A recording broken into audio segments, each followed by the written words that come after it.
Hello, everybody. My name is Desiree Pillay, and I'm coming to you live from Savannah's bedroom. Savannah is my autistic daughter who has cerebral palsy. She's 23 years old, and we are very happy to be part of the virtual summit hosted by Josie for Autism.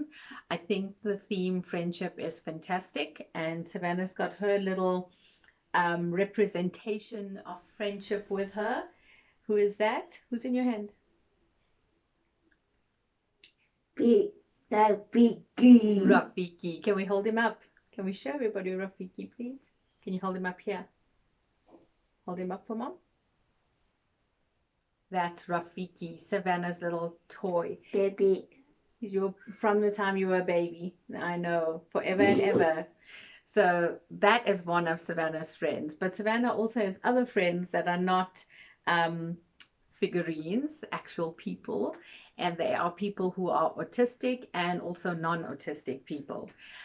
So I'm going to jump right in. Thank you so much to the Josie for Autism team for sending us your questions. It did take a while in putting this message together because Savannah and I both struggled just to answer some of the questions purely because it brought up some emotional, some memories that were emotional for us and some truths that we obviously always knew, but to put into words was difficult. One of the questions that we had was, what do neurotypicals do that make it hard to be friends with them? Savannah has gone through these questions with me since Monday or Tuesday, I think it was, and she has chosen or asked for me to explain it for her, simply because it's really difficult for her to talk on camera. Seeing herself on camera and talking at the same time is a little bit disorientating for her. So what do neurotypicals do that make it hard to be friends with them? I think it's their expectations. And generally, from just for myself being a non-autistic person, we all struggle with friendships, not really knowing sometimes in some friendships what the standards are, what the expectations are. Sometimes we may not return a call and people get offended. Sometimes we ask questions and people get offended and we think we're being kind and we're being helpful. And I think it's pretty much that, but even more challenging for somebody who's autistic. Neurotypicals or non-autistic people have complicated expectations of each other, and I think when I look at Savannah and the friendships that she has with people who are autistic, it's so much easier. Sorry, what do you want to say? Something? What do you want? No, it's fine. What do you want to say? I like people. You like people. Well, thank you for saying that. And I think that's it. Just really happy Savannah said that. Many people assume that autistic people don't want friendships. Mom? Of course, I'm happy, but I want you to be happy, okay, about doing this. Many non-autistic people assume that autistic people don't like people and they want to be on their own, and that's not true. I think many autistic people enjoy friendships with other people who are both non-autistic and autistic. The complication comes in when non-autistic people place really high demands on autistic people. For example, in our house, one of the examples I can give is when Savannah bakes with her sister Talisa. They bake chocolate muffins, or they'll do waffles or pancakes, and I'll usually put that on. I'll put that on my Facebook page, and somebody might meet Savannah 2 weeks later or a month later and say to her, "Why don't you make muffins for me?" Or, "I thought I was your friend. Why don't I get muffins?" And that is so complicated for Savannah because, firstly, the context in which she made muffins with her sister had nothing to do with handing it out to anybody. It was just that they wanted to eat muffins, so they made muffins. And I think it's that kind of pressure that non-autistic people don't realize creates quite a lot of havoc for somebody who's autistic, as well as if they're living with people like Savannah living with us, makes it hard for us because Savannah does not know whether she needs to make those muffins and send it to that person. She doesn't understand if the relationship's been damaged because she didn't give them muffins. She is stressed when she needs to see that person again. So yeah, I think neurotypicals make it hard in that they place their own expectations of what they want for themselves on a person who's autistic, who is just trying to have a friendship and have social closeness without demands of people doing something for them in order for that to be a meaningful friendship. You excited? Thank you. You excited for the virtual summit? Are you excited for the virtual summit? What are you excited for? Me autism. That you're autistic. High five, mommy. Of course. I've got to say that I know that's hard for other families to hear, that Savannah's excited that she's autistic and that that is celebrated. In some households, I know that's not true. I know that you're a person who has autism and is autistic. Am I correct? Yes. Savannah takes both person with autism and is autistic. She doesn't actually get involved in any of the debates about how to describe a person. Which place? Well, this is going to be on a summit. It's going to be on computers so people can dial in and watch. But we're not speaking at the Johannesburg Zoo this year. Why? Because it's raining and there's something, remember mommy explained to you, called a lockdown, meaning we can't go out and we're not allowed to move around and go to shops and go to the zoo. Do you remember? I know. Okay. Can I finish the questions? Okay. So I hope that explains what gives you a little bit of an understanding of what makes it hard to be, for an autistic person to be friends with a neurotypical person. The second question, Savannah, that the team sent to Savannah was, do you think autistic people have easier friendships because less demands are put on friendships than the high demands put on friendships with non-autistic people? I have to say, Savannah's mom, and she and I were talking about this week, it's far easier for her to be friends with autistic people or people who have other disabilities. In Savannah's case, she has friendships with a person who is Down syndrome. She has friendships with people who are cerebral palsy. She enjoys those relationships. One of her friends who has cerebral palsy. Well, Jono's autistic. Yes. One of Savannah's friends, she has not seen Jono in about 7 years. 4 years, 7 years, I don't know anymore. Guys. Yes, he was in her class. Guys. All the guys. I have no idea. Oh, Jono likes cars, of course. Top Gear. Yes.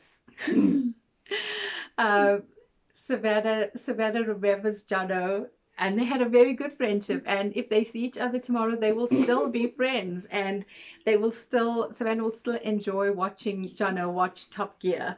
And that's friendship, where the space of time doesn't impact on the love and the relationship and the feelings of warmth that they have towards each other.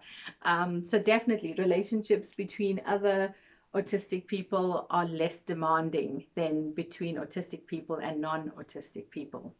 The third question we had was, what do you enjoy doing with friends the most? Savannah, what do you enjoy doing with friends the most? You did tell me it's listening to music, not listening to music. Savannah, are you making me a liar on video? Me on TV. Me. You like watching TV? Oh, do you want to be on TV? Well, I think you're coming pretty close with the summit. You're going to be on a video, and lots of people can watch this video. So, madam, the question was, what do you enjoy doing with your friends? And I said you enjoy listening to music. Yes, am I right? Myself. And you like your own songs? You've got your songs? Yes. And Megan sends you songs? Absolutely. Wait, can I just explain that? Yes. So one of the ways Savannah enjoys friendships is by exchanging music with people. People sending her their favorite songs. She sends them her favorite songs, or sometimes one of her friends in Australia, when she listens to a song that she and Savannah shared, she'll record the song and send Savannah a video of that or a voice note with that recording. I know your friends in Australia don't say tomato, they say tomato. No, tomato. Tomato. Yes, Dad. yes, he does. So that's another friendship she has. It's a couple from Australia. Dad. I don't want to say people's names No. on video. Oh. Okay. Savannah's not understanding that this is probably going to go out far and wide, and we're saying names of people. The previous name we mentioned, I don't think Jono's family will be upset that we mention their name, but I can't mention everybody else's names, okay? Yes? So Gerard is what Savannah was saying, and I said his name. I'm going to message him after this video and say that we mention their names. So they send the couple, Gerard and Mishan, send Savannah recordings of the way they're learning to speak with an Australian twang, and Savannah enjoys that immensely. Savannah also enjoys watching movies and sharing movie clips with people. She enjoys. I think that you. I can. I'm not saying their names. I'm not. You're not going to get me to say their names. Careful. So yeah, so she enjoys music, she enjoys dancing, and she's got people that actually visit her regularly for a dance party. She has people that will visit her and bake with her. And yeah, she just has some really interesting relationships. She's abandoned us and left, so I'm going to finish this up as best as I can.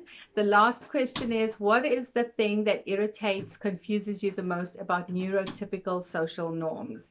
I think just from one of our discussions that we had is there's so many unspoken rules with non-autistic people that they don't actually say out loud, that it's really confusing for somebody who's autistic when they maybe breach those rules and the non-autistic person doesn't come up to them and say, look, that was not okay, I wish you hadn't done that, or wow, you did that, that was amazing, and that's awesome.